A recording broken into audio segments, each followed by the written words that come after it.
Klaar voor een dag filmen.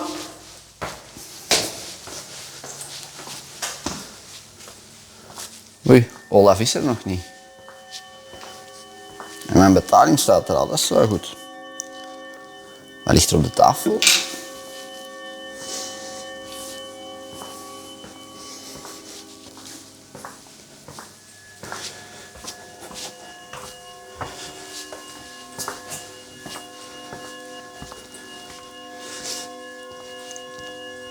Een brief voor mij.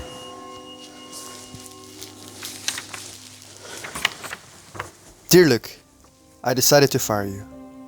Before I continue, I must let you know that this decision wasn't even based on your appalling camera work or your cheap salary, which I've left on the counter inside. You just bore me and the viewers. Your contributions to this channel are next to none, and if we're being honest, you repulse me.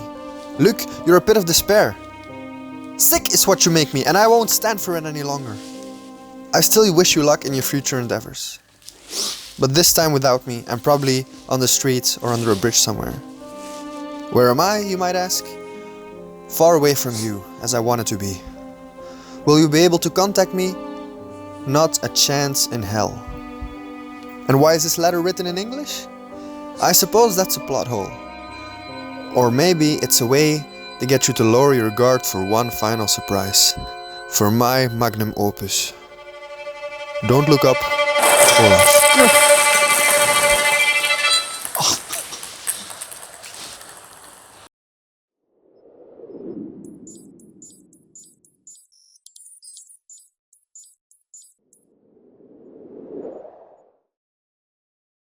So hello everybody, welcome back to another video. I am here in Antwerp, as I always am, in the Kilipang Hall of my sponsor. Today we're going to see why it is so important that you cannot show too much in advance where you're going to play. Because if somebody can guess already where you're going to play, they're going to stand there and you're going to lose all the advantage you have. In this video, again, we'll show some different ways, some different situations in which this applies and how you can prevent that. But before we do that, I think it is important that I will show you sort of a little quiz. I will show you some videos in which right before I touch the ball, I freeze the frame and I want you guys to guess where I'm going to play to. Let me know in the comments how much you got out of that number, because that's the total number of examples that we're going to show, which I don't know yet.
If you might not have noticed, what is very important is of course the forearm and the wrist acceleration, to keep it a little bit towards the end, to not show too much what you're doing in advance. Also, of course, it's the body position. If somebody is facing a certain way, a certain direction, more often than not they're going to play to that place. But again, a lot of ways that you can vary your placement with, vary your last minute changes with, come from the underarm and the wrist, because they're so versatile, because they can really go against your body a little bit. And I think a few good examples are players like Liam Pitchford, I think Alex Celebrant, because some of those guys, Pitchford is a bit more of a wrist guy. He is very fluid here.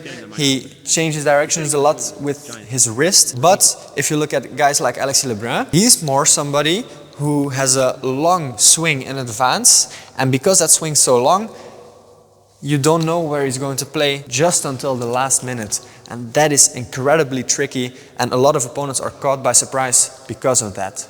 But of course, I'm not only talking about forehand. The same principle also applies in backhand, but it is much harder to camouflage there because you don't have too much of this swing in advance of you touching the ball. In backhand, you have a shorter movement, which makes it much more difficult to not telegraph your shot, okay? Because you're not able to really change last minute when you're standing too close to the table. So mainly you can camouflage with your backhand, but that's most likely going to happen when you're standing a little bit further from the table. Because I said the swing is shorter and you don't even have the upper body rotation that comes along with it. You have a tiny bit when you're standing far from the table, so therefore it's easier to camouflage there than it is to camouflage when you're standing here. To give an example, I played a Japanese player in my junior years, Hiroto Shinozuka, who's now a very good player, I think like top 30, top 40 in the world. When I was playing against him, it really caught me by surprise whenever he was standing far from the table with his backhand, because whenever I thought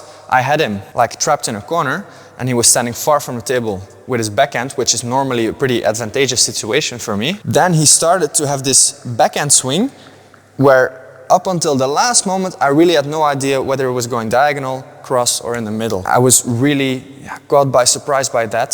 So yeah, we're talking about forehand, about backhand, but it doesn't end there. Because also, when you're talking about the short game, it is also very beneficial to be able to not telegraph your pushes, your flicks, and to be able to change last minute whether you're going short, whether you're going long, whether you're going diagonal, whether you're going cross or middle. So the same principle applies there, but then you're mainly going to shift a lot with your wrist, not so much with the arm.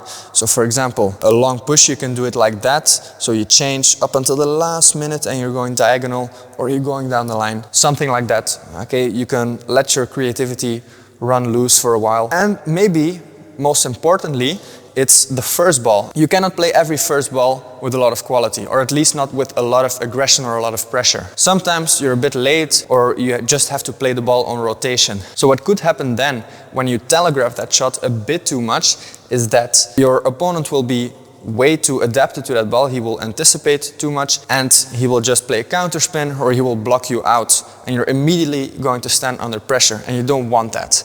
So then you wait up until the very last moment where you're going. And I think the table is your friend here, because on a first ball you drop your racket much lower, both in forehand and in backhand, which means that your opponent will not be able to see your racket up until the last moment, or at least for some part of the motion of the movement he will not be able to see your racket, which helps in you camouflaging that ball and just waiting until the last moment, okay? So try that out, because a bad start of the rally most likely results in a bad ending of the rally, okay? And maybe a last tip is that the camera is your friend in this case, because we all have sort of images in our heads of how we play or how we're supposed to play and how we look when we play, but that doesn't always correspond with reality. When you see yourself from like an outsider perspective through your camera, then maybe you can learn more or you can see more of what you have to improve on. Guys, that was the video. Thank you very much for watching. Hope you enjoyed it, hope you got something from it, because it's quite an abstract concept and also something that I don't pay too much attention to, because in the heat of the moment, when the balls are coming so fast, when everything is at such a high speed, you don't always have this time to think about trying to change directions up until the very last moment. That is not so easy. So that's why I'm really pushing or really asking you to put it into practice as much as you can, to really try to practice it as much as you can. And maybe one last thing is that I'm not trying to tell you that your positioning should be completely wrong just for the sake of camouflage. No, I'm not telling that. Of course, stick to the basics. The basic principles, they always apply. I'm just saying that there are ways that you can try to put off your opponent, and that is by just waiting until the very last moment to show where you're going. Thanks for watching once again, and hopefully I will see you in the next video.